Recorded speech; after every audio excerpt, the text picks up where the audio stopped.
When you first begin going to yoga classes, it can be difficult to know exactly what is involved in all of the different styles. In this post, we aim to provide some insight into what you can expect in a typical Hatha class. There are many different types of yoga, and combined, they are known as the Wheel of Yoga. This wheel is underpinned by a list of morals and ethics known as the yamas and niyamas, so to that end, all yoga has common threads running throughout. In terms of origin, yoga as we know it today can be traced back to the Yoga Sutras, a sacred text written by Master Patanjali dated 400 CE.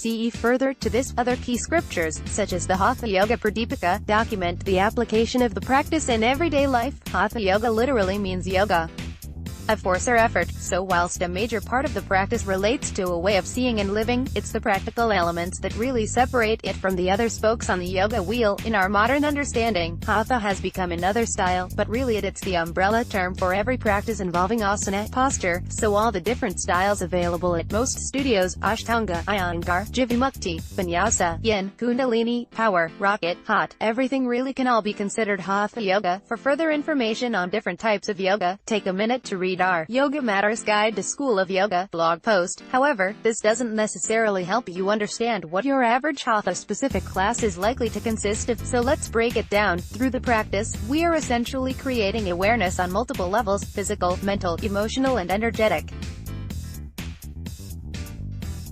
There are many forces present within each of us, and the practice of Hatha Yoga helps us become aware of our current state, allowing us to create space and balance.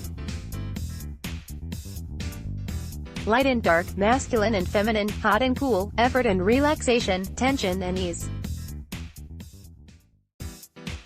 Thinking about these shifting energies can be really helpful when we think about the role of different poses within a class.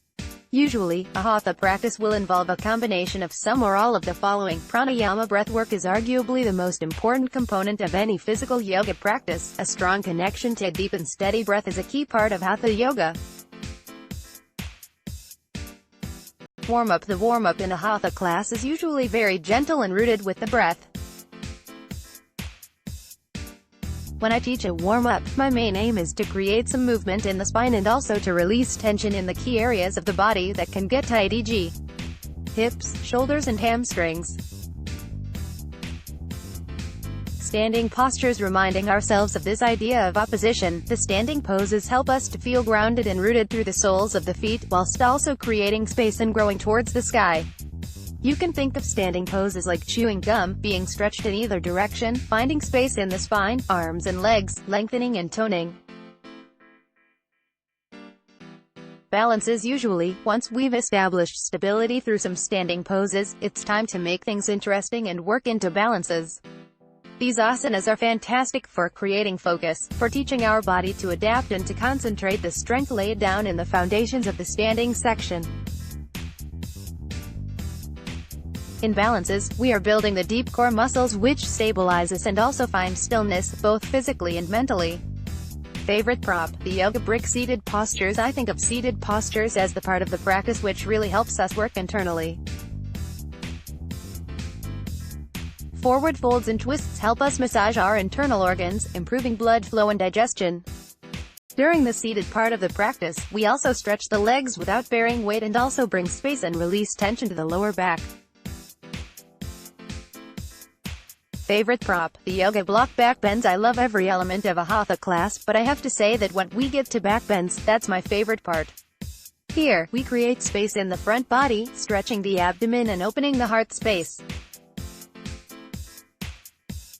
Back bends, when performed safely, are fantastic for helping to improve posture and alleviate back pain. Favorite prop. Backbench or extension inversions. When beginning a practice, inversions can be quite daunting. When you understand their role, I think it makes them a bit less scary. Firstly, inversions can assist the flow of lymph around the body, which helps us cleanse internally. In a restorative inversion, we help calm or balance the nervous system.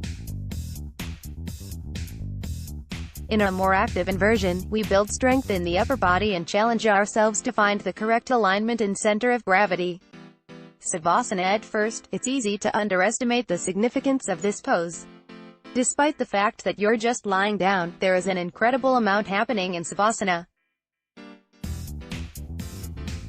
The physical body is processing the practice, and for that matter, so is the nervous system, the subconscious and the subtle body. Releasing what you need to release, and absorbing what you need to absorb, this posture gives your entire being the time it needs to make sense of the practice that you've worked so hard on. Whatever you do, don't scrimp on this all-important pose. Ultimately, I think that trying a few different classes is the best way to go. Finding a teacher whose style resonates with you and a level of class which suits your ability is key. Find more videos with that cardio yoga throughout the Yogamatters website onto some of our most popular product pages. Trish came to yoga to manage the physical and mental stresses she experienced from a high workload and busy London lifestyle. After 10 years of practice, Trish finally made the decision to do her 200 hours yoga teacher training with Yoga London in 2015 and since then describes yoga